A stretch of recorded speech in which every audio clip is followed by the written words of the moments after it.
Rifou ñun yow li nga ko war a wax nga ko léegi moom bul ko waatal bul ko assuré moo ñu wax nañ toog déglu 1 an ko fi dese donc bu ko defee bu ko deful on l'attaque jëlee ko fi moom ak projet mag yooyu waxam yooyu wax yëpp tegee ko nële yeq bu naqari moom bu ko waatal bu ko waxal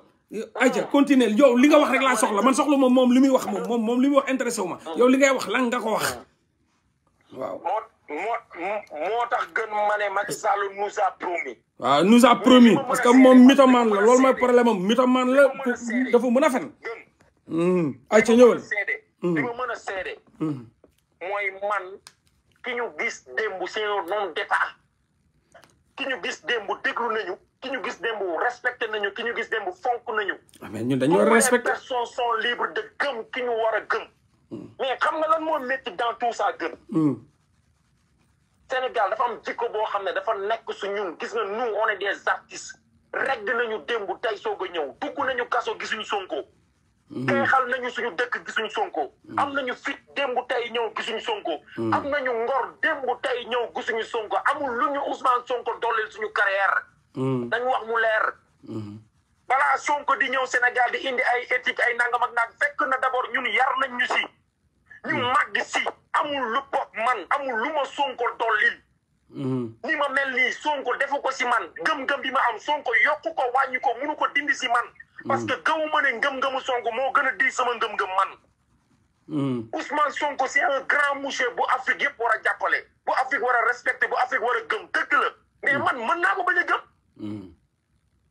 est-ce que ça fait de moi un monstre yow def nañu live man ak yow nga laaj ma si affaire Sonko ma ne la directement man gëmuma Sonko mais je le respecte ma ne la respecté naa Sonko ndax sénégalais yi booy yi respecté nañ ko benn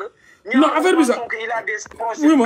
wuy ma affaire bi sax du ay affaire wuy ma xool Rif ce qui me fait mal mooy ce qui me fait mal mooy tous les 99% des sénégalais tey boo bu dee peut-être non Rif non attends Rif du ay affaire sax Sonko ak Macky Sall Sénégal dafa am lu ñuy doxee dafa am lu ñuy doxee quoi ñoom mais fa la ñuy yóbbu vidéo bi waaw non dafa am lu ñuy doxee xam nga tout ce que wuy ma waaw non loolu xalal non loolu Rif xaaral ma expliquer la benn affaire Rif xaaral ma expliquer la benn affaire c'est-à-dire gars yi ñun suñu biir on se dit la réalité suñu dëgg mais ñun on peut pas se tirer dessus xam nga tey ñi nit yi ñu xamul ñëw tey waay gars yi jëlal nit dof intègre la gënul intègre Rifou gënuma intègre man tey fonds yooyu noonu nit dof il a eu à bénéficier de ces fonds j'ai jamais bénéficié de ces fonds am na ñeneen ñoo xam ne ñu ngi parler bénéficier wuñ de ces fonds donc jaxase yooyu ñu gars yi bëgg a jaxase ñun dañ dul nangu jaxase yooyu noonu c'est-à-dire boo bëggee ñëw ne waaye nit dof mooy vrai bi kii ñi foo lañ gars yi génn taxaw affronté te booba da ngay jaxase parce que ñun dañuy taxaw di raag ak nit dof di ko wan ni kii gënuñu intègre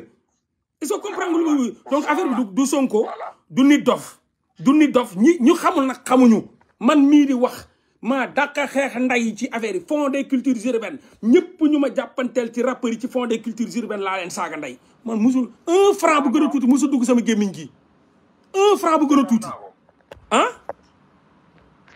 1 franc maa dàqa nday xare fii Ali Caapa Yaasin maa dàqa xare nday Ali Yaasin te maa ngi ni 1 franc musul dugg nday sama gémmiñ gii nii kon milliards yooyu ñuy wax noonu ñoom ñoo koy lekkaat buñ duggalee nit dof